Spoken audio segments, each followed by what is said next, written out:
Hello, baseball fans, and welcome to the Flag Day edition of Diamond Kings, the best YouTube baseball talk show in the interwebs. We're brought to you by the sports-kings.com media network. My name is David Whitlock from Houston, Texas, as always. This week we had the June draft, so we're going to talk through some of the big names that went there and how some of the teams did. Then we're going to talk about hot and cold teams, particularly the Toronto Blue Jays, which cannot be stopped right now. Finally, we're going to look at some of the big prospects brought up over the week, two main prospects that were brought up this week. We're going to talk a little bit about if we were to start a franchise, who would we, the panel here, pick to start our franchise among all these great players under the age of 25. And just like the major leagues, we've gone and called up one of our best prospects to join us this week, and that is Julian Beck from AOSN Blog. He's always interacting with us at Reading Between the Seams, so when they introduced him, he's out in Indio, California. How are you today, Julian? I am doing pretty well. Been a lazy day today. Watched a little bit of baseball. Watched mainly college baseball today, but been looking forward to this all week. Great. Well, yeah, we've been trying to get you on for a couple weeks, and the schedule hasn't worked out. I watched some of that TCU-LSU game today.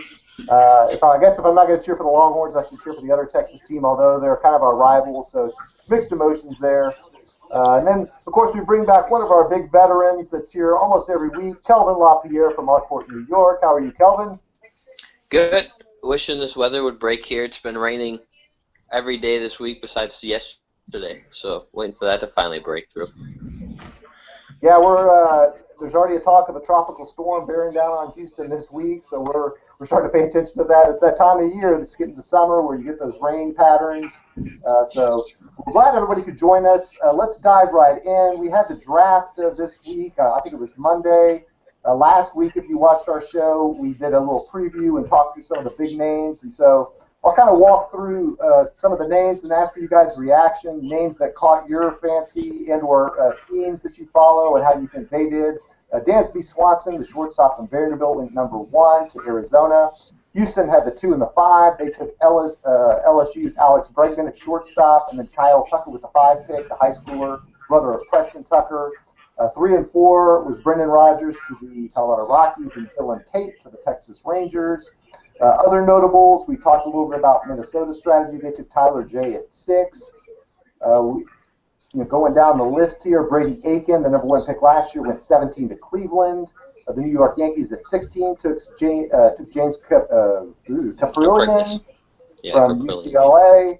So a lot of big names went. A lot of teams seem to, there's always winners and losers. To me, this draft didn't seem quite as star-studded at the top. I think it was as deep as any other draft.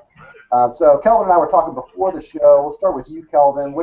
What are your takeaways from the draft? Were there winners? Were there losers? What players surprised you that went early or late? Colorado really surprised me with their draft. I think they had by far the best draft. Taking a shortstop with their first pick just kind of solidifies that they're ready for the future to move on past Troy Tulowitzki and get rid of this whole Tulowitzki contract that seems to be a nuisance to them because he's either injured or isn't producing. I mean, he's producing well this year. He stayed on the field for the most part. But when he's not on the field, you can see that team just struggles without him. Blackman's not having a great year, so they went out and got outfield help. They had a really deep draft. I liked Houston's draft as well. I knew that they would take a shortstop because Houston's always replenishing what they bring up. They replenish in the minor league system, it seems like. So they always have that next guy to come up just in case something does happen. Even being younger, they bring them up. They get that MLB experience. They send them back down, tell them, hey, this is what you need to work on down here. Work on it, and we'll find a spot for you. They were saying and during the draft that they don't see the kid they drafted being a shortstop. They see him converting to third, possibly second, which I don't agree with second because you still have Altuve there. You're going to move Altuve to third being 5'9"? I mean, I don't think so. I think 5'5.5". He's 5'5.5". Okay, I gave him 3.5 extra inches. I was talking to a guy today while I was umpiring. He wanted to be taller. I wanted to be taller because there's this 12-year-old who's 6'4". He's projected to be 6'8". I mean 7'8". I'm like, come on. That's where all the height goes. I was like, I want whatever he was drinking as a kid. Right. But no, I think Colorado had by far the best draft. I was really surprised with the Yankees draft style this year. Usually we go for younger kids, like high school. We usually draft a few high school kids, but I believe every pick this year but one was all college level. And like you said, we got James Caprillion. MLB raved about him probably being the first pitcher to come up that's ready. He could be the first player to come up. I predicted the first player last year to come up, and Brandon Flanagan. I'm not going to necessarily say with the way that AL East is set up right now where everybody's within 5.5 games or so, I'm not going to say that he's going to come up, but I would look for him to be the pitcher that comes up in September as a roster spot. He's not going to start. He was a starter at UCLA for the past couple of years. Came out of the bullpen on his days off for his pitch in between starts, warm-ups, and then the team that really surprised me with their draft was not like Minnesota. I thought that they would do more with what they had. Considering that they're in contention, I figured that they would get somebody that would be slotted in as the back-end guy to solidify in that division. I figured if they were going for it that they would go get a pitcher that would be right there, but they didn't. Not saying that they don't have it already in the minor leagues, but we all see what the draft did last year for the Kansas City Royals. Finnegan came in and pitched 3 innings in the wild card game and shut down and basically helped Kansas City get into the ALDS series. So Minnesota, did they make a mistake? I can't say they did. We don't know what's going to happen. It's early. They've kind of fallen off as of late, but still are in that division. Yeah, good analysis all around. Yeah, the Twins were a team that we were watching. A lot of the teams that are doing well this year, like the Astros and Twins, found themselves at the top of the draft because of the way they performed last year. But some interesting picks for sure. Julian, what caught your eye in this draft? What did you see teams that you think did well or didn't, and certain players going to places they might succeed? One team that did well, of course, the Astros. That's like the main team that I had my eyes on for the draft because they had number 2 and 5. Right. Bregman, I believe his last name. That number 2, everyone kept saying he could be number 1, but I see him moving to 3rd. I know Colin Moran's in the minors for the Astros, if I'm correct. Yep. So I'm sure he can outplay him. Daz Cameron was an interesting pick for me because of the Tucker. Drafted Tucker 5. I know he has his dad's last name. His dad played in the MLB, but I really didn't hear much about him until like right on draft day. But losers, I mean, you can say so many. I didn't keep track of the losers as much as I did the winners. I think the Astros were my main winners this year. Not really any losers. I'm surprised that everyone's talking about the Angels draft pick in the first round, Taylor Ward. Everyone was surprised about that, but they know a lot more than us baseball fans and critics in the MLB know. That kid has something special. Yeah, that'll be interesting to watch how this plays out. Of course, they say you got to wait 4 or 5 years to really rate a draft class. And I always find it interesting. I mean, away from baseball, if you get to even basketball and football, it's like, of course the teams that pick at the top are going to be winners of the draft. I mean, the teams that pick 2 and 5 or, in the NFL, like, oh, they got Mariota, so they're going to be, that was a great draft for Tampa Bay or whatever. Yeah. But you're like, no, you got to kind of rate it on the curve, so to speak. So we'll see. Yeah, it was interesting getting Anaheim or Los Angeles Angels getting the catcher from Fresno. The Yankees are a team everybody watches. Of course, they're used to picking at the end of the first round, and of course, with their performance last year, they were kind of in the middle. Also, Brady Aiken going to Cleveland Indians. The Astros took him number 1 last year and didn't sign him. That's how they got the number 2 this year. So it's interesting to see now that the elbow problems came to fruition that scared the Astros away, whether teams would take a gamble on him. I think he's still 19 years old.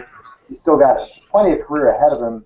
So I think he was worth taking in the late teens, early 20s. Cleveland got him at number 17, so he'll be an interesting one to watch. I'm cheering for the guy.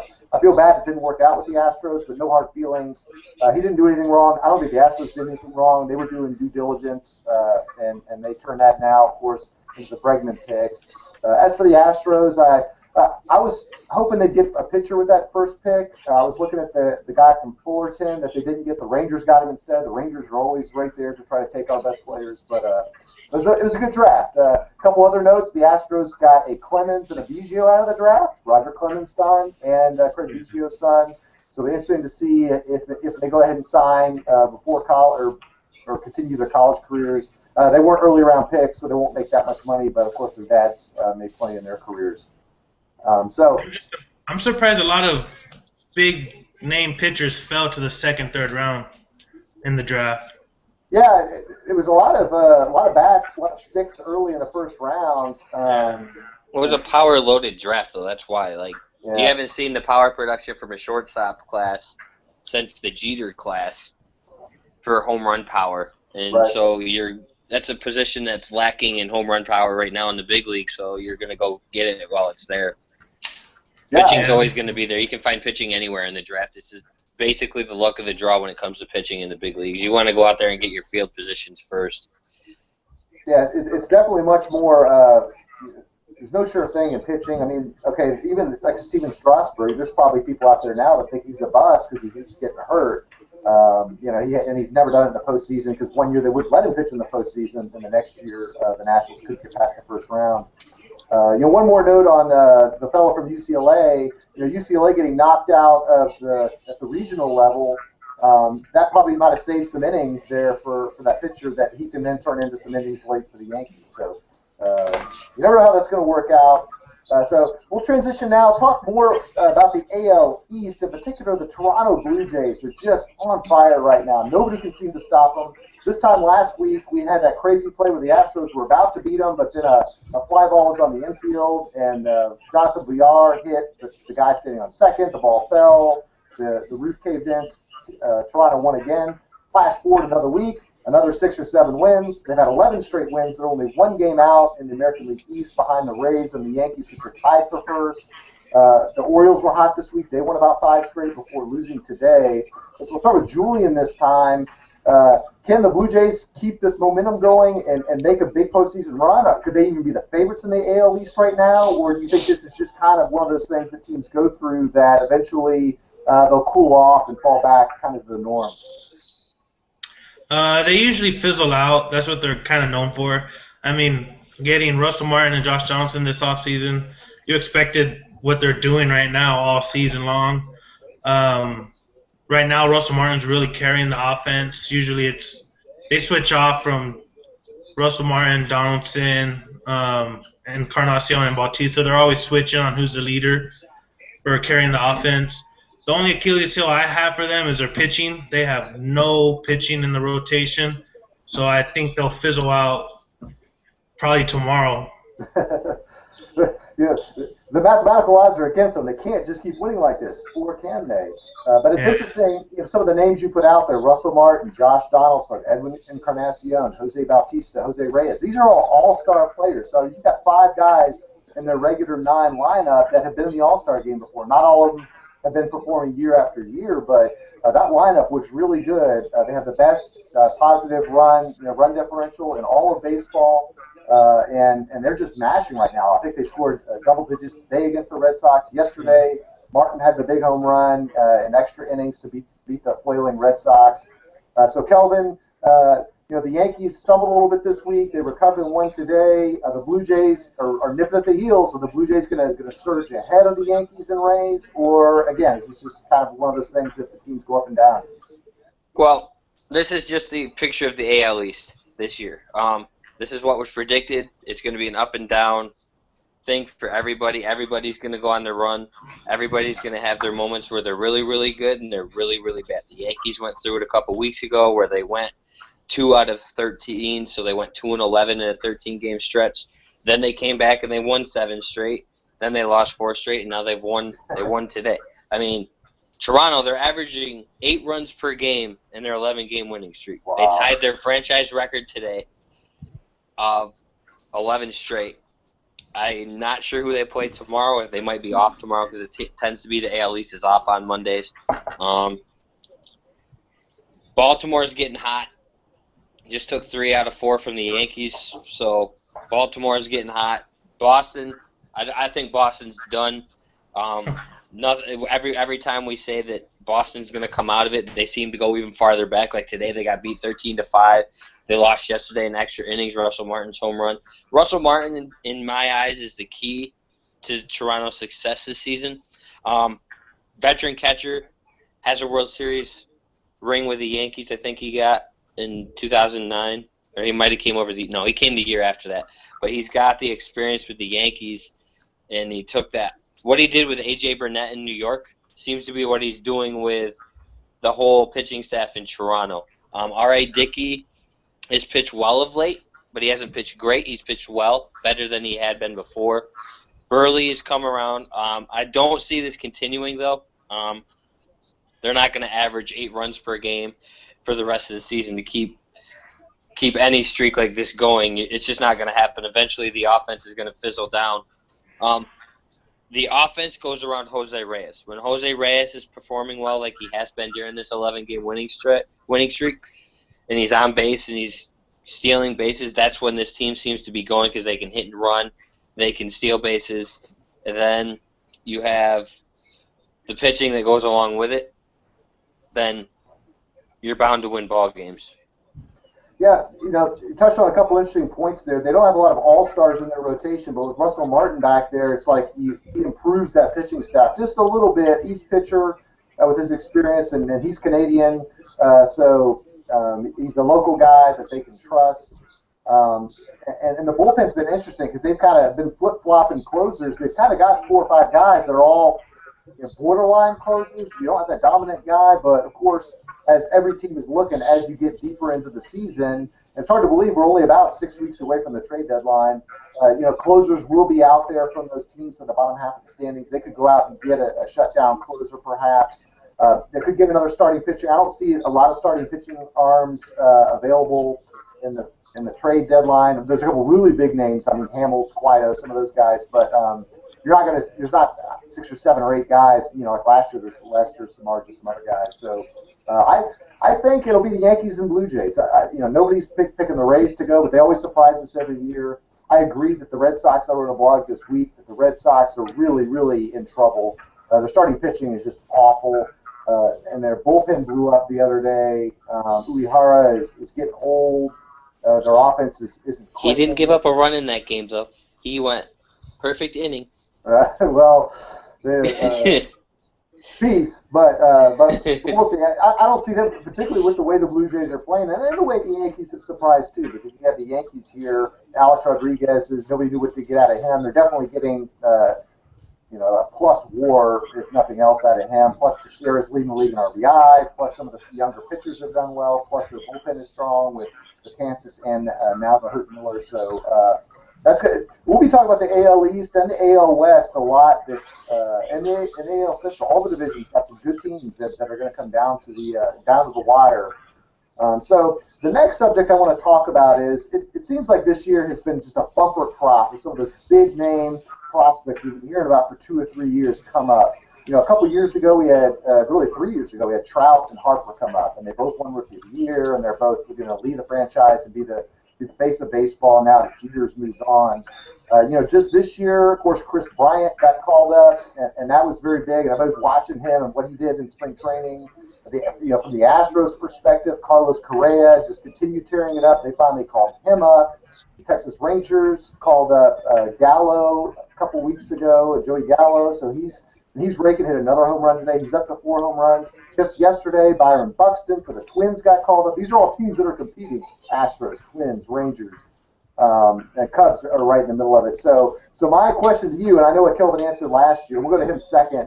But if you had to pick, give me your top 3 guys in order. If you of those guys or any other young player right now that's kind of at the major league level. Contract stuff aside, whether, he's signed for a couple of years or he's going to be an arbitration guy. If you want to pick one baseball player based upon his ability to play, to start your team around, out of those guys, Trout, Harper, Gallo, Correa, Buxton, Bryant, or throw in a wild card guy, who would you pick out of those? I don't know if I have a good answer, but give me your top 3 in order because one's just not enough. So we'll start with Julian. Top 3, well, you have to go with Trout number 1. My number 2 will be Carlos Correa. If Trout wasn't in this conversation, I would have Correa as number 1. And my number 3 would have to be Byron Buxton. I've been waiting for Buxton to get called up since last year, and I'm excited he's up now. I picked him up in all my fantasy leagues. I had to. So what is it? Obviously, it's easy to know what's great about Trout. I mean, we've seen him, but what is it? Have you seen Correa play and Buxton? Have you seen their minor league numbers? What is it that excites you about their games? Correa, he's 20 and he's 6'4", I believe. Yeah. That's just. I'm barely 6'2" and I'm 23. You know, that kid has he has a sweet swing too from the right-handed side. He's really fast on the bases. He just looks like a cornerstone player that you can build around, and he'll just be an all-star for year in, year out. Yeah, I agree. No, just seeing him 4 or 5 games. I went to a game Friday, his first game at Minute Maid Park. He had a home run. That was exciting. When he struck out his first at bat, and the fans still cheered like, "Oh, good effort!" Because can't get enough of this guy. He looks so comfortable when I see him play. He just looks like He looks like a veteran. Easy swing, very repeatable swings. He's not lunging at the ball or off balance. Fouls a lot of balls off, just keeping the counts. So I agree with you. I'll give you my picks at the end. We'll go to Kelvin next. You could touch on who you picked last year. You may pick that same guy last year who wasn't one of the 6 I named, but who are you this year thinking is your franchise cornerstone guy? Cespedes just fell off the map, didn't he? Just disappeared. No, I wouldn't have him this year. He's in a market now where you've got the Cabreras, you have Miguel Cabrera, so you're going to be overlooked in a Detroit roster because of Miguel Cabrera. I mean, Cespedes isn't having a bad year by any means. He's having a solid year for him. He's in a bigger ballpark. He's got a crap ton of help behind him now. He didn't have that in Oakland. He didn't get that in Boston last year. So I still say Cespedes is in my top 5, but he's not necessarily. I'm going to stick with the 6 that you mentioned. I'm going to go with Trout number 1, Harper a close number 2, and then I'm going to go Bryant number 3. I'm going to put the buddies Bryant and Harper right next to each other. The only reason Harper's not number 1, in my opinion, is just because he hasn't proven he can stay healthy in the long run. He stayed healthy this year, but the previous years before that, he's been injured and he's been off and on. It's just the fact that he can't stay on is why he's number 2. He should be number 1. He's younger. He does more for his team than Trout does. Trout has help. Trout has the Albert Pujolses of the world behind him, so he gets more pitches to hit, where you have Harper in that lineup. I mean, not that the Nationals lineup by any means is a dead lineup, but I'd rather have an Albert Pujols sitting behind me than a Justin, what's his name? The guy with the beard. Jason Worth? Jason Worth, yes. I'd rather have an Albert Pujols behind me than a Jason Worth bat behind me in the lineup. And then I put Chris Bryant down there because I was following Chris Bryant because I've been rooting for the Cubs secretly for the past few years because I want them to finally get over the hump and end this streak because it seems like everybody's streaks are coming to an end these days. You have the Cavaliers and the Warriors in the NBA Finals. One of their cities is finally getting a major sports franchise championship in basketball since the 70s. You have the Triple Crown streak ending after a 30-year drought. You had the Giants have won 3 out of 5. I know that's a Bay Area team, so the Warriors are a Bay Area team, but they haven't had a basketball championship since like 76 or something like that. So every streak seems to be ending, so I'm secretly rooting for the Cubs in the National League to bust out. So I was following Chris Bryant before he came up, before he went on this tear in spring training this year where everybody's like, oh, he's got to be on the team day one. I'm sorry, the MLB season's 162 games. You don't need him there for the first couple weeks. Save a year of his eligibility on his contract, and you have him again next year. So I agree with what the Cubs did there. But he's been doing well since he's come up. He's hitting around 300, if not over 300. He's got home runs. I mean, he's playing at Wrigley Field, so he's going to hit home runs with wind help. But he's there, and he's here to stay, and he's played well defensively. Yeah, it's like, picking your favorite child or something. I mean, all 6 of these guys are so talented. Certainly agree with both of your comments. talent-wise, I have to go with Bryce Harper. I still think there's a higher upside. I have the same concerns as Kelvin does about injuries. He seems like a guy who's banging into walls. He's got sore knees. He's only 23, and that's why I wanted to include Trout and Harper in this conversation, because Bryant is a bit older. And it was interesting because I think Bryant, Trout, and Harper are all like from Las Vegas or something like that. Maybe Gallo too, but they're all right. Gallo and Harper played together in Little League. That's what I was thinking. And so I haven't seen Gallo play, so I can't comment on him. I mean, he's been up for a couple of weeks. I just haven't caught any of his games. But every time I'm hearing long home runs, big time home runs. I love Correa, so I'm gonna go Harper first. Excuse me. I'll have to go with Trout second. I mean, when I watch Trout play, the way he plays the game, it just reminds me of, and not that any of us could remember, even me, the older guy, Mickey Mantle. I mean, with all the tools he's got the speed, the power, the defense, the arm, just a natural ability to play the game. He does it the right way. He's great with fans. He's friendly. He does everything right. Harper's a little bit more abrasive, for better or for worse, a little bit more kind of in your face, and that rubs people the wrong way. So I still have to go with those guys. Plus, they've proved it over 2 or 3 years. But I'm going to lean with Correa, number 3, just from what I've seen. It's a biased pick. I admit it. I'd probably have to pick Bryant 4. I think his upside isn't quite as much. The Astros could have had Bryant the years if they took Mark Capella as pitcher. Could imagine having Bryant essentially on the Astros instead of the Cubs this year at a third base where we're struggling right now. There's no wrong answer to this at all. All great players, good conversation. So we're going to go ahead and wrap up the show. We got the NBA tipping off in about 10 minutes and Sunday Night Baseball. I want to thank Julian for joining us the first time. We'll hope to see you in future weeks. His blog is AOSN. If you follow our Twitter account, RBCS_baseball, we're always retweeting his good articles. Kelvin, thanks for joining us from our court. And we'll see you next week. And until next time, we'll check out for now.